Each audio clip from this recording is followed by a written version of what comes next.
You open the double doors. You are in a massive diamond-shaped room now, hundreds of feet across, carpeted. Flickering fluorescent lights are set in... Well, Dr. Kimble, this is quite unusual. You only have about 2 inches above your head. The ceiling is very low here. For everybody else, it's fine. You're going to have to crouch and or go on your knees through here. But from what you all can see, there are floor-to-ceiling shelves that cover the walls and create this maze-like labyrinth blocking line of sight. These shelves seem to have countless scores of VHS tapes, from what you all are seeing, most of which are labeled with these bizarre glyphs, some similar to the ones you saw back in that first room for the laughing and booing and applauding, but then there's other ones that you just don't recognize. A distant sound, like the buzzing of numerous electronics, can be heard coming from deep within the room. Who wants to roll me a navigate roll? I got good navigate. Question. Answer. Can I use my science library? For VHS tapes? Hell yeah. Please let him. We're navigating the shelves. That would work. That would work. Yeah, That's cool. If he had a penalty, it would Is be it at a like- penalty. It's better than Are my they doing navigate. Okay, decimal so system, who or has- they who has just navigate, place if randomly? anybody? What do you have? I have navigate. Scott, what is your science library at minus 40? 20. Okay. At minus 40 now? Because this is not a standard library. These are all VHS tapes, man. This is not a normal setup. Mm-hmm. Okay, so is Eddie the only one with navigate? Mm-hmm. Okay. Just me, baby. Okay. I'm going to say that you two, that Scott and Eddie, work in tandem. Eddie, give me your navigate roll at plus 20. Nice. Oh, shit. Come on. Nice. Yes! 25 under 60. Oh boy. We have not failed a lot of rolls tonight. Oh boy. Mm-hmm. So, here we go. Mm-hmm. Eddie, there's a pattern to this, weirdly. I'm gonna pull out the legal pad inside of my jacket that I got off that dead guy, and I use that as a reference for this place. Yeah, because there's different symbols on that pad that were not carved into that wall. And you find your way. You seem to be getting closer to the middle of this maze because you follow what some of these tapes are, right? And you all finally reach the center of the room. Dr. Kimble, are you still, like, carrying Jason? Yes. Okay. Yeah, your knees are on fire. And he's crouching to get through, but yeah, he's carrying Jason to where his face is like he's protecting the boy from having to see anything at this point. So you all reach the center of this room, and it's a large open space surrounded by the VHS maze. The ceiling opens to a vast tunnel, and in the very center sits a ghastly sight. There's a mass of human bodies in TV sets that are fused together into a massive column which rises to seemingly unknown heights through the cavity that you now see is in the ceiling. Flesh is fused with electrical components, arteries and nerves stretched and fused, transforming into wires and spread through the ceiling like some sort of vast spider web. The TV monitors are tuned to various images of eyes, mouths, or brains, and the sounds of screaming, crying, and the buzz of electricity are almost deafening. Everybody roll me sanity for the unnatural, and I actually have a picture of this. Give me 1 second. Can I turn it off? Good. Oh, who would have guessed? That's down. I failed. Vince has a 57 over 55. That's a success at a 28 under 52. Scott failed 67 over 41. Oh yeah, baby, that's a So, Oh, that's boy. something. Wonderful. everybody who succeeded loses 1. Those who failed, roll me a d10. Hell yeah! Come on, buddy. I'm gonna say the following. If I now Damn roll a it. 10, I'm gonna hit the next Oh, breaking Jesus point. Christ. Do I project? I rolled a this? 1! I must project. Okay, I roll must. me a d4 so you don't go temporarily insane, Scott. Well, I it's think more I'll than get that. it. Here we go. I'm just gonna close my eyes and hope for the best. Oh! Ooh, that's not the best. I look. Okay. Okay, hold on. Let's deal with this Look. one at a time. Scott, you rolled on the D4 to project. You lose 2 willpower, 2 points from a bond, and 3 sanity from the unnatural. Sorry, Roger. Eddie, you're gonna lose 8 sanity unless you project. You know This is so you bad. will go temporarily insane unless you roll a 4. However, you can suppress that insanity by another 1d4 of your bonds and willpower. Yeah. Yep. So, do you want to take the chance of not going temporarily insane, or do you just eat it and stop that, or whatever? I'm just gonna lose it because if I roll a 4, it'd be at 0 willpower. Oh, fuck. And that's, for the matter, too, Scott is now down at 2 willpower. Shit. You, Christ. I believe, have a nervous breakdown at 2? Mm-hmm. Yeah, I was looking. Yeah. Eddie Oh, boy. loses 8 sanity. I'm down to 30 sanity. I have hit my second breaking point.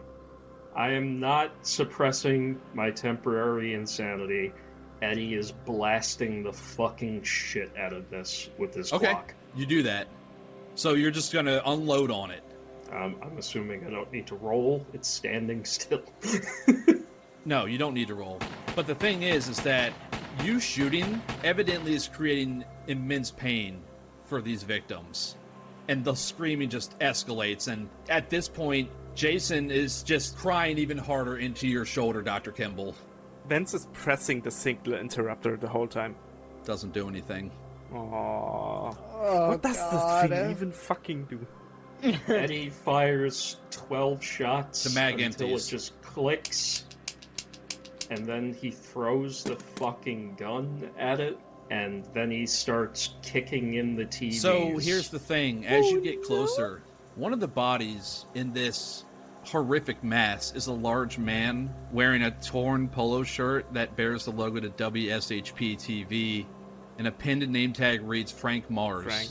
Yeah. Frank no longer has a head, incidentally, and his arms and legs are a mess of these fused wires and viscera. And there's a great tear in his clothing that exposes his chest, and where his sternum should be is now a vertical slit, ribs receding along the sides into a dark wound. Strangely, it seems to be the exact size to accept a VHS cassette. Mm-hmm. Yep. Fucking Videodrome. Oh, God. Yep. You let me know when I'm done, freaking the fuck out. Eddie's just gonna be beating the shit out of this The pillar continues to scream because nothing you seems to do will... You're causing pain to these people. Scott, for your part, I'm going to say that you wander off back behind you, and I want you to give me a science library roll, actually. You got it. It's going to be a -20 because I have my will, but we'll see what happens. Failure 79 over 40. That's okay. You're trying to find some sort of order to this madness. You go back to the familiar. Organizing. That feels right. That makes sense. Vince, you're just too stunned at this tableau of horror in front of you. Dr. Kimble, you look down at the floor holding Jason. You can't look at it. Yeah. And Eddie continues to beat the shit out of this thing with no avail. And Scott, you see a tape amongst all these different tapes that have a bunch of weird glyphs on them, and this one's in English. And it says Aether Institute on it. Not a good place to any to start. Yeah, I think at this point, being... Not only is he physically exhausted, he's also just mentally completely checked out from everything he's just seen he's running completely on autopilot. And so seeing the words he can recognize just grabs his tape and starts shuffling back. Okay. So, you see Eddie, you walk towards this horrific tower of bodies and electric wires and everything, and Eddie is just grunting, occasionally yelling, going to town, beating on this tower. And Eddie, you see him approach this, and you stop, because, Scott, it just makes sense. You take the tape and you put it in Frank Mars's chest. And I have a video for you all. Hooray! No. Oh, yes. Can I just say that Vince went to pick up his gun? Oh, yeah. No, Yeah. that's fine. That Eddie threw? Yeah, that makes sense. He scoffs at it lying on the ground and not having one bullet left. The only thing going through Eddie's mind is this should not exist and it needs to be destroyed. So, is Scott going to be the only one to watch this video? I'm also there. No. I'm probably on the other side of the pillar just beating the shit out of someone. Actually, Eddie, something in your brain gets you to realize that this is not doing anything. And all four of you are now joined at this horrific sight.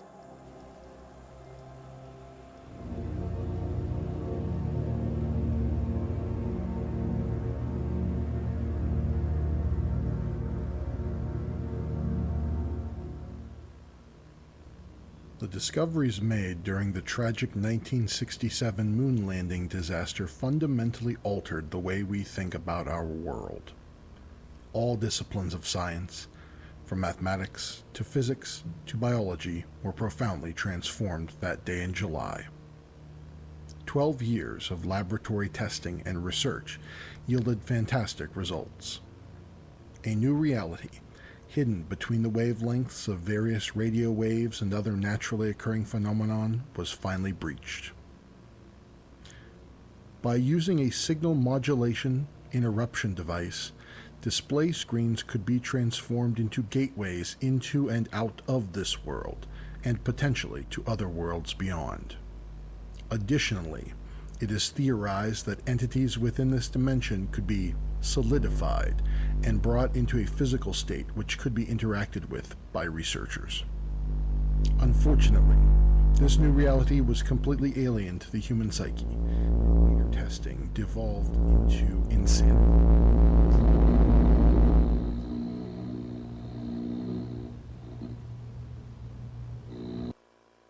Well, fuck. That explains some stuff. So Eddie So if is we- panting, crying, not like sobbing, just tears streaming down his face.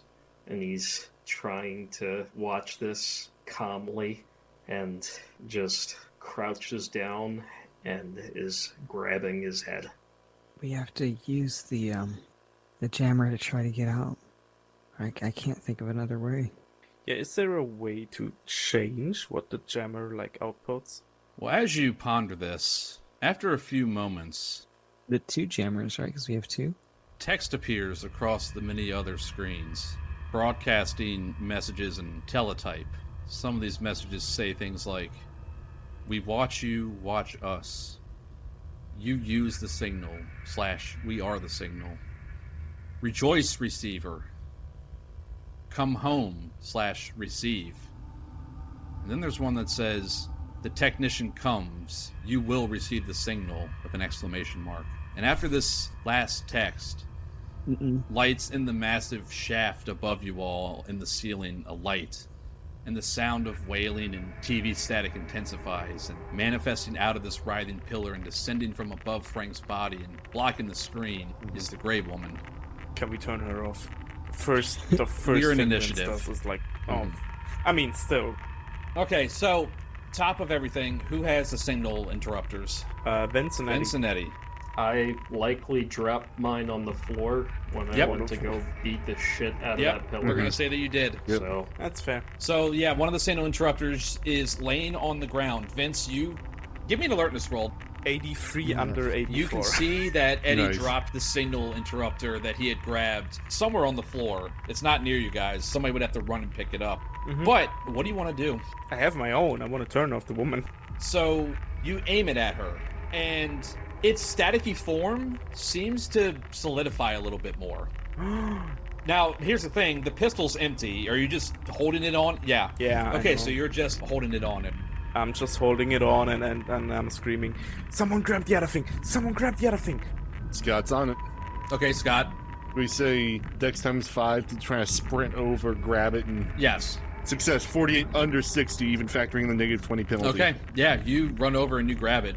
Christ. And Scott will yell, "The screens! It's gonna get out!" Okay. Before, in its weird, staticky glory, I guess you could say, it's much more clear now. It's a ghostly figure. It's nearly 7 feet tall. It's a little bit taller than Kimble. Long arms, indistinct body. It fades away to nothing before reaching the ground. and its head is gray, features are soft. It very much looks like a mannequin's head. And its eyes are like two black holes in reality. Eddie, it reaches out these elongated fingers, almost as if it's attempting to probe or examine you. I'd like to try and fight back. Or wants to do that. I will say that. I'm going to roll real quick. You want to try and fight back? Yeah. Give me an unarmed combat roll. 35 under 72. You see its weird fingers try to, like, shoot out at you to enter your body, and you just kind of, like, palm slap it away. But it burns when you touch. I need you to lose 1 point of health, please. Alright, and I get to retaliate, right? Go ahead and roll me your D4. 5! Nice. Fucking slap the shit out of this witch. Yeah, I mean, it burns, and you still need to take that 1 point of damage. Dr. Kimble, it is your turn. I'm gonna retreat. I'm probably gonna go closer to where Scott is. Okay. Because I feel like he's got the right idea with going through the screens. You sprint across the room to get to where Scott is. And we're now back at the top. Vince, you're still holding the button on her. Okay, so the thing is, Scott and Vince are both at 16, so can Vince just, like, aim it at her? Click it! Come on! I'm gonna have to do a coin flip, because what Scott is thinking right now, from what he just shouted, use it on the screen, get out of here. Don't bother fighting, but we'll see. Success, 45 under 50, his... I mean, you interpret it as pointing it at her. So, yeah, I'll point it at her. I'll do what he said. The form of the Grey Woman seems to solidify just a little bit more. Okay, so I have the shotgun in one hand. Can I shoot her, but it will fly out of my hand? Yeah, sure. Okay. I was going to penalize you for that, but if you're going to allow the shotgun to just fly out of your hand, I won't penalize you for it. Oh, absolutely. Yeah, no, that's perfectly fine. It'll go flying behind you. Give me a firearms roll. Really hope this does something. Yep, same. That's a coin toss. With a 42 under 50, I hit. Oh, shit. Well, I was going to say, actually, in this particular case, the D4 is not going to apply, but the regular stuff does. Well, then it That's still okay. That's 11 points That's of damage. still okay, because the shotgun blast and the dragon's breath, it doesn't ignite it. It doesn't even really seem to, like, you don't see the normal spreading of accelerant across its form. However, it roars intensely while doing that. Scott, are you continuing to point the signal interrupter at it? I am, yes. Okay. Now, question, because my 357 Magnum is a one-handed weapon, and is, one hand, basically one hand on the remote, one hand on the pistol. Okay. You do notice that your hand is shaking. Oh, yeah. Yeah. Bad. So if you're gonna need, if you're gonna fire, it's gonna be at that minus 20%. Of course. You gotta try it.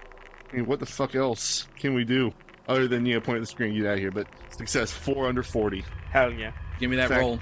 Come on. Nice. 7.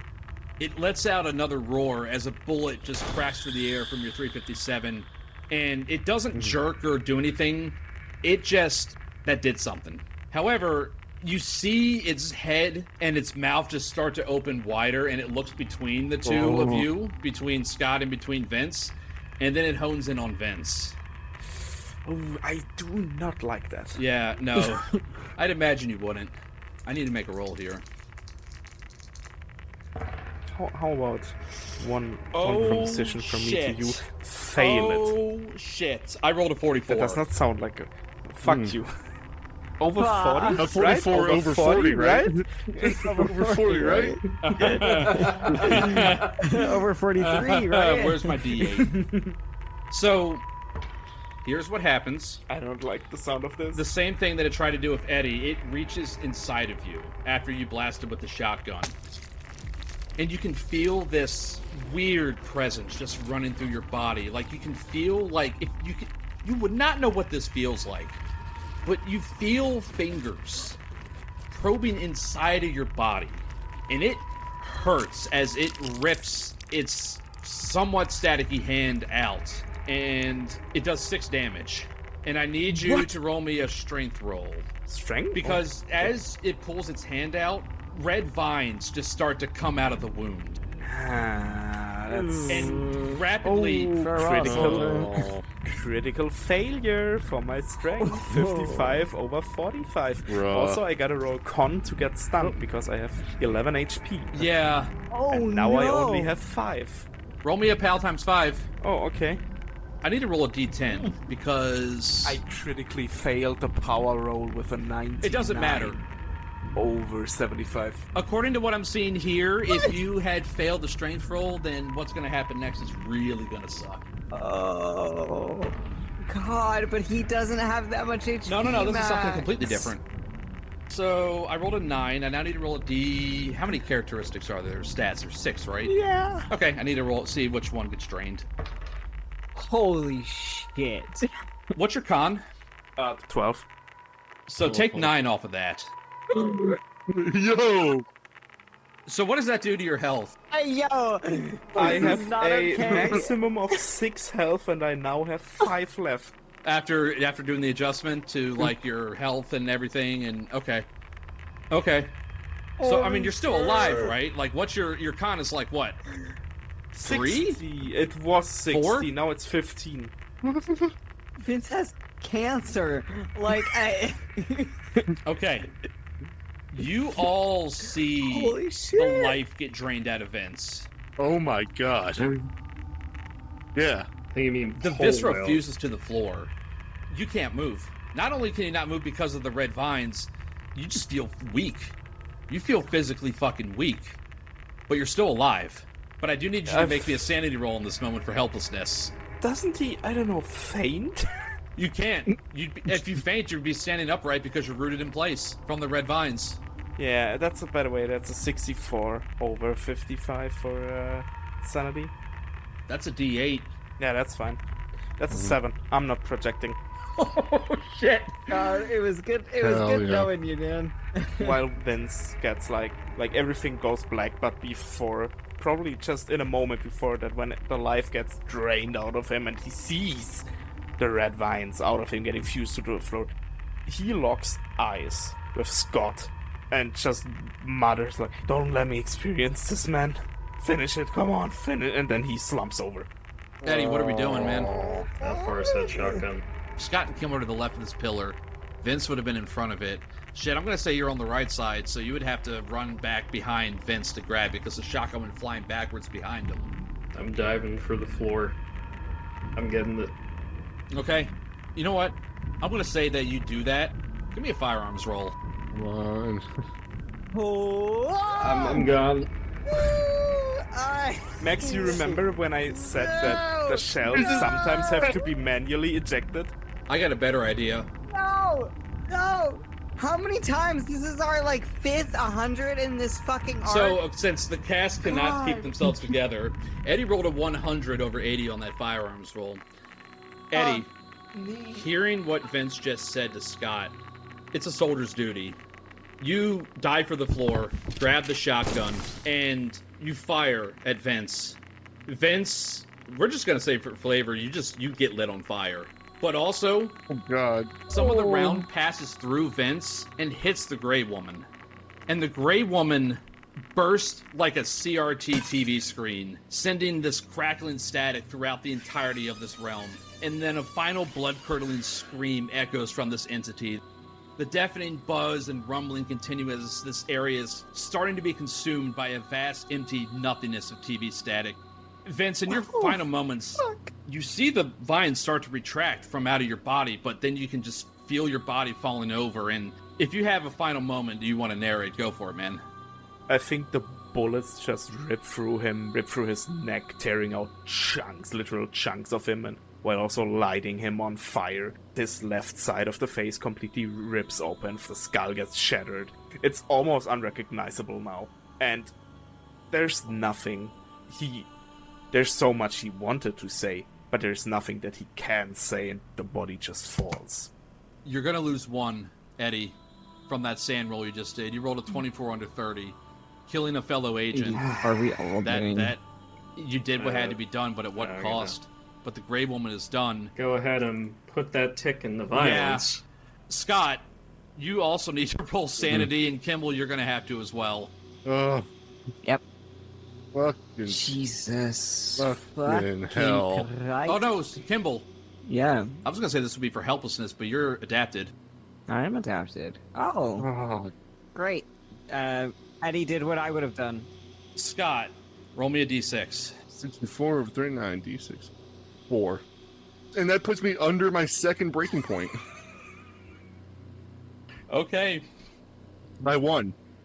This has crystallized everything in Scott's brain that if he's going to get out of here alive, these other two need to shut up and listen to him, and we need to get out of here. We need to use it on the screen. The whole thing seems to be collapsing around you all. It's not just, there's no darkness that's approaching you all, but there's just static moving in. Right. Oh, Yep. gosh. So on this giant pillar here, the giant flesh pillar, what is the biggest TV screen? There is a big TV screen on the back side of this. Eddie, you know this, where this is. It was the biggest TV on the back of this thing. Time to go. And at this point, grab, who would be closer? Would it be It would be Rufus Kimble. or It would Eddie? be Kimble. Yeah, so Rufus and Jason, I'm gonna shove him towards the back, and actually, can I do it in kind of one big movement? Yeah. Give him the clicker. Well, you got to aim it at the TV. Right. So, I mean, we're going to say that you aim the signal interrupter at this big TV, and you just push Dr. Kimble with Jason towards it. And, Kimble, you kind of stumble a little bit, but you find purchase as you find yourself going through this television. And it doesn't hurt. Okay. Mm-hmm. And then as soon as I see Kimble and Jason, disappear through the other side, I'm going to shout, Eddie, get your ass up and go! Can I grab Vince's signal interrupter? Yes.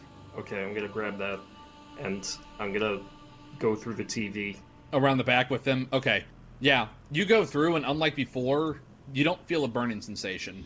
I'm gonna point my signal interrupter at the TV so he can get through. How? You're already inside of it, passing through. Yeah, you already went through. I'm turning around. You can't. It's like a tunnel. I'm going to tell you that you can't, and I'll explain why in a moment. Oh. So, Scott, Oh. you're the last one in this realm as it's collapsing. Yep. You can aim it at the TV while you're going through. That's exactly. Okay. I was gonna say, point it and just like running and then do like a flying tackle through it. Yeah.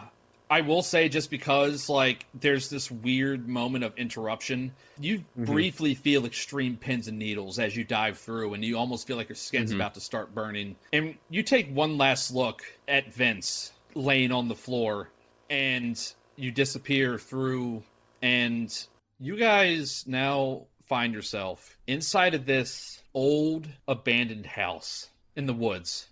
You can see that now.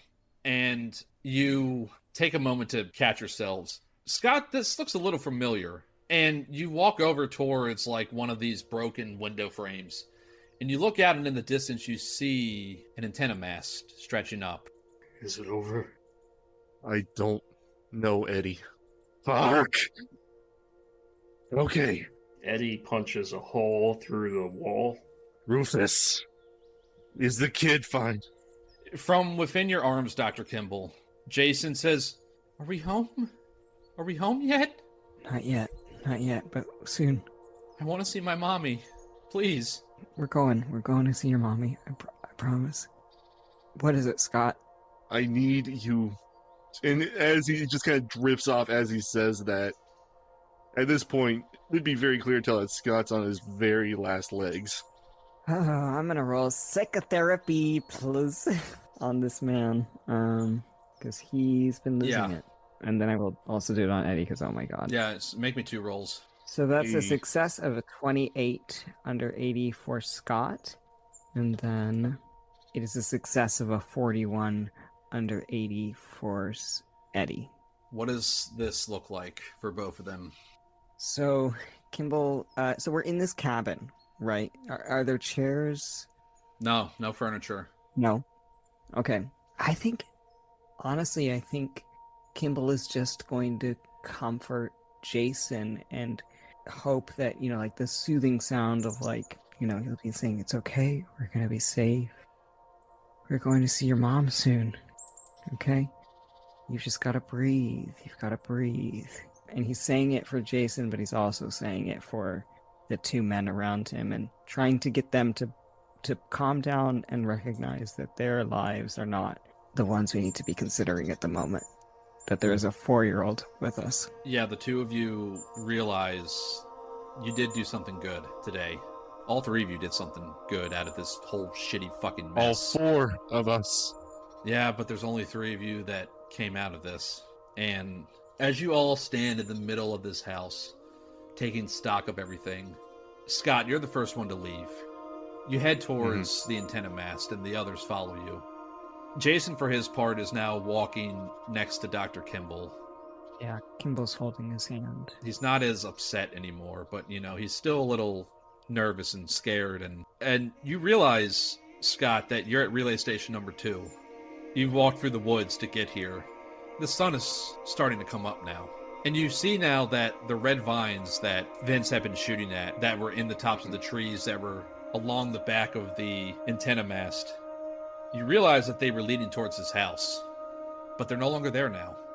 They're gone. Like they never existed. All of you that are still left, roll me a 1d8 plus 2. That's 7 sanity. Holy shit, all of you rolled 7s. Holy shit. 7s across the board. That's fantastic. I love it. Holy shit. I was so close to my breaking point, but this pops me right back. Those who did go past their breaking points are still going to have disorders, even with their recovered sand loss. We're back to 36. I'm going to roll luck roll real quick. Scott, you see, as you approach Vince's car, the keys still in the ignition, and all of you get in. As Kimble gets into the back seat with Jason and the car starts up, he'll turn to the kid and say, Jason, what do you remember from all of this? He looks at you and says, Nothing. Mister, I if it's okay. And Jason will look at you and say, I was just sitting with my mom watching my shows. And I was drawing, and then there was that person, that lady, and she seemed really scary. And then the next thing I knew, I was in this room, and that bad thing was was there with me. And I would try to leave the room. I would try to go find my mom, and it would move towards me, and I didn't like it. It was scary. Well, Jason, we're gonna go to see your mom, and I'm gonna have a talk with her and see if maybe we can get you some help. Okay? Okay. It's all gonna be okay. Thanks, mister. Yeah. You can call me Dr. Kimble. Dr. Kimble. Okay. Mm-hmm. Yeah, and Scott will look from back at you at the rearview mirror, but tell you nothing. Kimble looks up and meets your gaze, and you can see his. He's speaking with a lot of compassion, but there's nothing. Mm-hmm. Nothing behind the eyes. So the real question is, as you all pull back into Summit Heights to the bed and breakfast, who's going to call CARRADINE? I'm going to go with Jason in my Volkswagen and head over to his mom's place. Scott, what are you doing? I'm going to stick with Eddie just because I want to be there when he calls CARRADINE, because I have my own words for him. I would like to remind both of you that you will be in a public place, so having an outburst... Mm-hmm. Right. I'm just trying to help you out here. Don't make your situation worse. Mm-hmm. Okay. Before we get to that, Dr. Kimble. Yeah. No N×5 roll required. Things have kind of settled down a little bit. Oh, Vince has a car phone? He does have a car phone. Mm-hmm. Oh. So you can just use that. Yeah, that'll be even better. I'm waiting for the kid to get out of the fucking car. Dr. Kimble, you realize that given everything that just happened, and there's no good way to explain what just happened, honestly, it's probably better to just leave the kid in his front yard and drive away. No, I have a plan. Okay. All right. I don't trust Kimble around children. That's fair. So... You shouldn't trust Kimble around anybody. So, as Dr. Kimble had gotten out and gotten in his Beetle and left with Jason, the two of you are sitting in Vince's car, and you both look down and realize that there is a car phone. And who wants to actually make the call to CARRADINE? I'll talk. I need to make a luck. I mean, Scott- need to make a luck roll, but continue, Jan. I was gonna say Scott would probably dial, but he's not in the mood to argue right now. So as soon as it patches through, he just hand the receiver over to Eddie. He answers after a few rings, and he says, What's the situation? It's Eddie. Alright, go ahead. The incursion's been dealt with. Is it fully dealt with? As far as we could tell, yeah. It's dealt with. Any loose ends you think we might need to deal with? It's a 4-year-old. What do you mean, a 4-year-old, Mr. Vittorio? He was there. He saw everything. Where is there? You don't want to know. Mr. Vittorio, let me ask you something. Do you deal with children very often? No, I don't have any. And, I'm not planning on having any. That's probably for the best.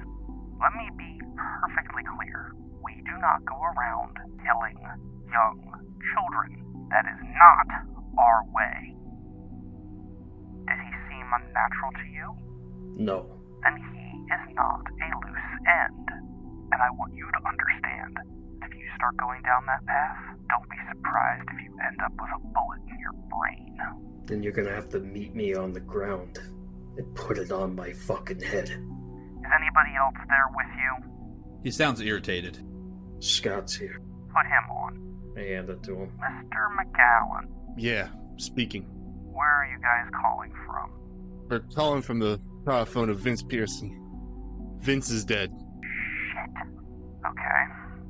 That creates... Don't act sad, CARRADINE. I know what you are. You mistake my words for caring. Is there any trace? No. Body and his only earthly remains are what remains of his property here. His car and whatever loose ends he had left wherever he came from. We'll deal with that. The other operative in town. Let's just say it'll be best if you cleared out of there as quickly as you can. The situation won't be a problem after Larry Rosenbaum is dealt with. He's got some skeletons in his closet. If something happens to him, all the better. Things that can't be explained will be pinned on him. I tell you this because we're going to be working more closely in the future. And trust is important. Scott will actually openly laugh at that. You laugh, but it's the truth. The truth is what we say the truth is. Isn't that part of the whole idea of this? You're learning, Mr. Macallan. Where's Dr. Kimble? Dr. Kimble is tying up the loose end with the child, and I don't mean terminating. Just simply dropping him off back at his mother's place. As far as she's concerned, it was just a bad dream. Let's hope it stays that way. Now, take as much time as you need and clear out. We'll handle the rest here. And he will say to you, Scott, a little bit more quietly, Do me a favor. Keep an eye on Eddie the next time we have to bring you all together. and then he hangs up. The two of you sit in Vince's car. A bit of reminder of what this job, this crusade entails. What happens between the two of you now? Scott, your car is still up at the TV station. Yeah, that's, I think, in Eddie's rental car. No, it also was here stayed at there. the bed and breakfast. Okay. Yeah, they'll just look to Eddie and say, get everything packed up, we're moving out. I go upstairs, grab my shit. If that woman tries to talk to me, I am walking straight past her. I am not making any fucking conversation. I'm done with this place. You had paid in advance, and you deposit the key to the room, and you walk out to your car. Anything else for Eddie before we close it out for him? I'll look at, I don't know if you left already. Now, Scott's probably honestly, he's probably actually just sitting there, head on the steering wheel, trying his best not to pass out. Yeah, you're fucking exhausted. Hey, Scott, Yeah. you want to get a drink? Yeah. Drink some coffee and getting as far away from this fucking place as I can. Yeah, first bar out of this town. It's a little ways east, but you guys stop off in a small town after Scott collects everything of his and leaves the key. One last question before we move further with this. Picking up all the photos he had taken, what's their status? Are they still warped? No. And he doesn't really care about the look of it, but what he's going to do is he's going to take all the ones of himself, the ones of Eddie, the ones of Rufus, and he's going to go to the bathroom sink, take his lighter, just burn them up in the sink and just drop the ashes in. He's going to keep the one of Vince. Okay. Vince's body is somewhere else. It is indeed. There'll be no proper grave for him. If there's a headstone, it's in memory only, so there has to be at least someone, something left of him and someone left to remember him. That is a very poignant point. And then, Scott and Eddie, you drive east, following each other out of Summit Heights to a small town with a small Main Street bar. And it's a couple hours after you guys got back. You've got your affairs in order. It'll be around lunchtime. And you guys are the only ones in there. Mm-hmm. And what do you guys get to drink? God gets a double vodka on the rocks. And Eddie? 3 shots of whiskey. And with your orders placed and the bartender pouring them, putting them before you, you two look to each other. Either of you say anything? I just hold up my shot glass to our fallen brothers. Yeah, Scott will raise his own, rock glass, clink it, the pomyat. You clink glasses and you drink. And we're going to go to Dr. Kimble now. So, rewind a few hours earlier. Dr. Kimble, you roll up to Laura Stein's house with Jason in tow, your face bruised over from falling and hitting your head and Scott's explosion of anger the day earlier. Jason just can't contain himself. He breaks away from your grip and he just runs to the front door and just starts knocking on it. Mommy! Mommy! And the door opens and Laura's like, Jason? Oh my God, baby. Oh my God. And she just crouches down and just is hugging him and just kissing him. And she's crying. He's crying. The good kind of crying. And she takes a moment, looks up and sees you. Hi, Laura.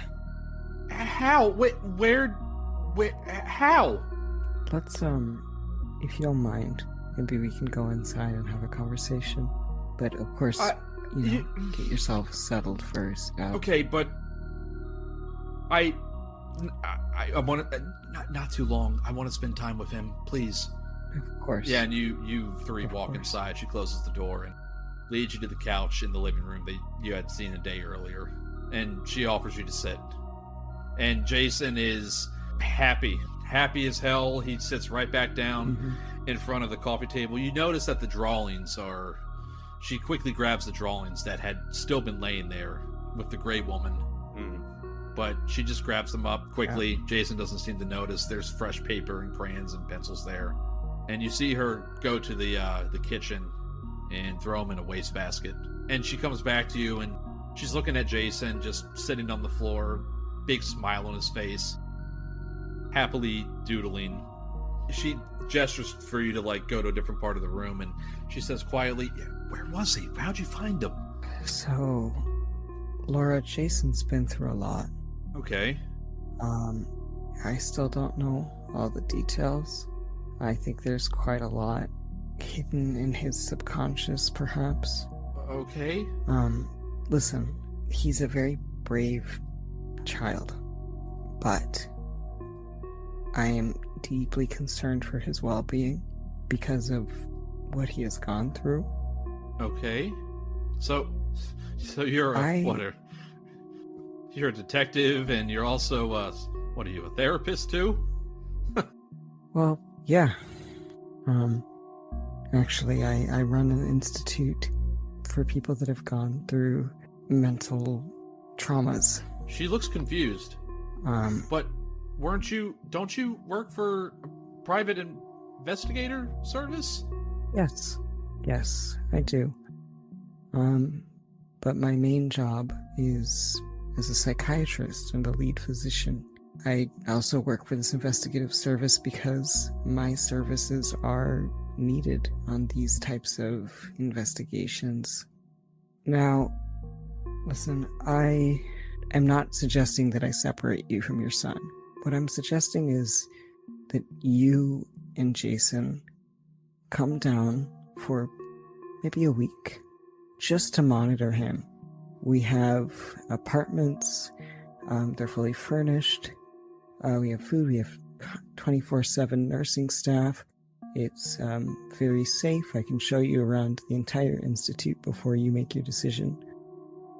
I think just a week would be enough to make sure that he's safe and to learn what happened so that we can just ensure that he never goes through something like this again and that he doesn't have long-term damage from it.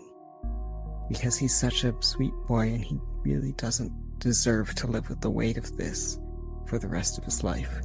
So, even with all that being said, she just got her son back. She is more concerned with just spending time with him. You'll say, and you don't have to come today. Actually, I would recommend that you wait maybe a few days to just settle. And then, when you feel ready, I will stay in town, and the three of us can go to the Institute and just make sure everything's okay. You need to roll me a persuade at -40. Minus 40? She just met you the day before. I saved her son. You have a 40% left after that. You motherfucker. Roll the dice, man. Roll the dice. We'd just be so ungrateful. If you succeed, then yeah, she'll go. Lady, I just want to lobotomize your son. I can't make it easy for you, man. We can do it on the go. Don't worry, I have a mobile for it. I mean... Just come over here to my mobile clinic. I have the hazard. Success. You motherfuckers question me when I tell you to make these rolls, and you should stop doing that because look at what just happened. Jesus Christ. No, we will continue doing that. But what'd you roll, sir, who questioned me to tell you? I rolled a 12 under 40. So she looks at you. She's studying you. She is a single mother. And you can tell with your human being as high as it is, she doesn't trust men very easily. But you did just bring her son back to her. And so she says, I'll consider it. Do you have like a phone number or something? Yes, I have a pager. And he will give it to her again, because he gave it to her before, but it's one of those things where I'm sure she's out of sorts. So he will re-give her his pager number. And she'll go to the kitchen and pull out a notepad and take a pen and write it down. And she says, thank you. I'm very grateful. Of course. He's very brave. He gets that you from me. Too. But if you don't mind, I really want to spend time with him, please. Yep. Take all the time and feel free to page me. I will either be in town or in the next town over for the next 3 to 5 days. Just let me know. Yeah, of course. And she walks you back to the front door and waves and smiles and closes the door behind you. And you walk back out to your beetle. Gives her a broad, just a comfortable but tired looking smile, and will head back to his car and start to drive off, and all the emotion will just drop from his face. Are you driving back to the bed and breakfast to get your stuff? He drives back to the bread and breakfast to get his things, and then will situate himself in... Actually, sorry to be an asshole, but I think he's going to call CARRADINE. Okay. Are you going to do it in the bed and breakfast or at a payphone? Bed and breakfast. Okay. I need to make a luck roll, see if he answers you. He does not answer. I dial the next number. Following the instructions to wait 5 minutes after calling the first number, and then calling the second number that you know, yes. He answers. CARRADINE. Kimble. I am aware of the situation. Everything's been dealt with. Where would you... I need to be in the area. Should I be in town or in the next town over? 102 Pine Street in Harrisburg. That was the meetup point. Okay. I realize that your other two colleagues likely aren't going to follow suit with that given the conversation I had with them. No, I don't think they will, but I have a proposition for you anyway, so I look forward to that discussion. I'm not ready to meet in person with you all just yet, but head to Harrisburg. We'll have another conversation there. You'll be let in. Alright, I'll be there shortly. I look forward to it. And he hangs up. Yep, and Kimble just readjusts his duffel bag, heads out, throws it in the back seat of the car, and will head to Harrisburg. And with that, Operation Ephemeral Garlic has come to an end.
Except the operation is not over yet.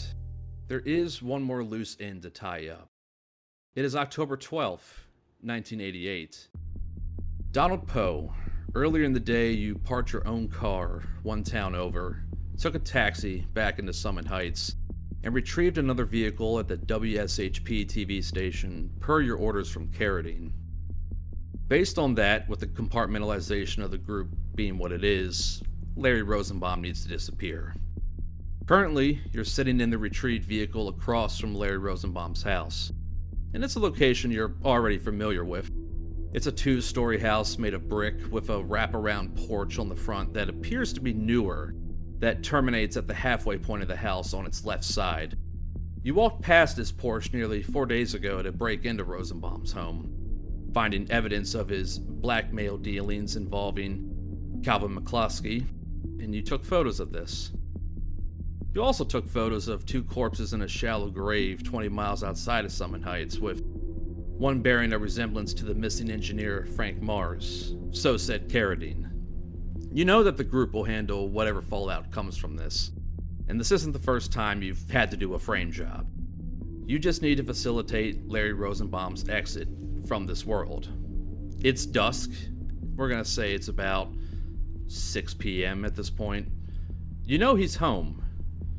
How you want to do this is up to you. Well, I've tossed a package into his backyard for starters. What's in the package? I've basically got a couple things in the package. I've got some photographs, black and white copies of photographs I've taken already. I've got a short printed out on a typewriter memo, and a single .22 revolver, unloaded, but I'm going to put a single bullet in the envelope as well. Okay.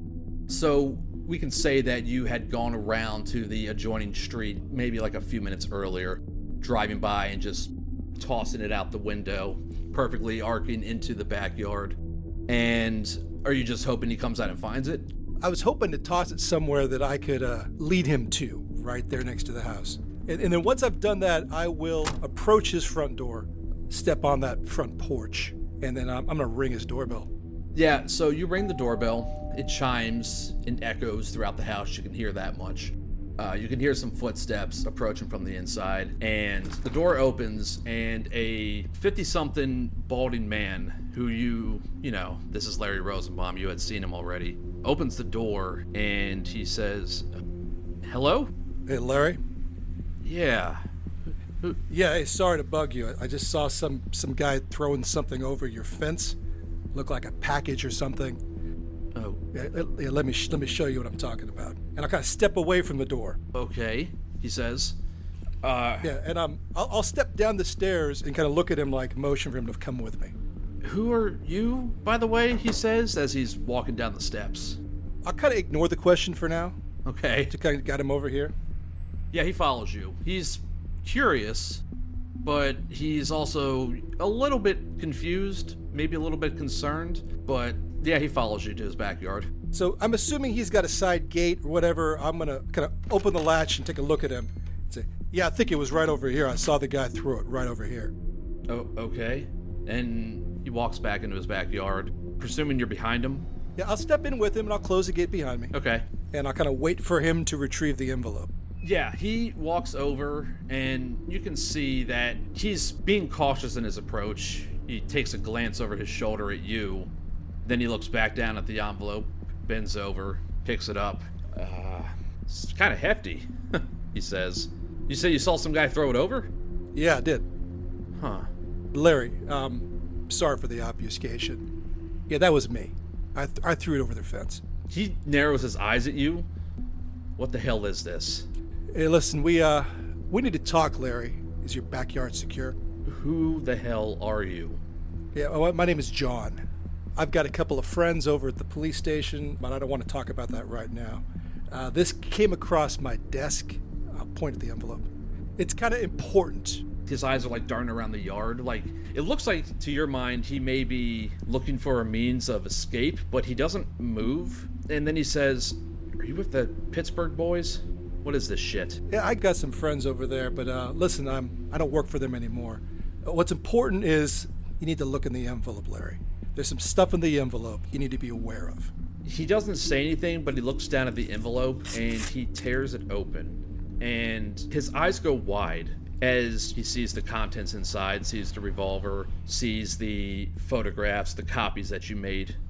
That's, that first one's Calvin McCloskey. I don't know if you recognize him. He's it's a bad photo of him. The other photo you're there is a guy by the name of Frank Mars, I think one of your employees.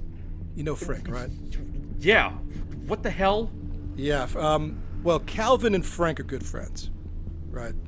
And Calvin's the guy that you've been paying to put the listening devices in those electronics, televisions, radios.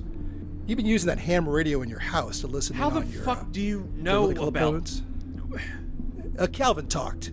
You know Calvin talked because Calvin talked to Frank, and now Frank and Calvin are both deceased.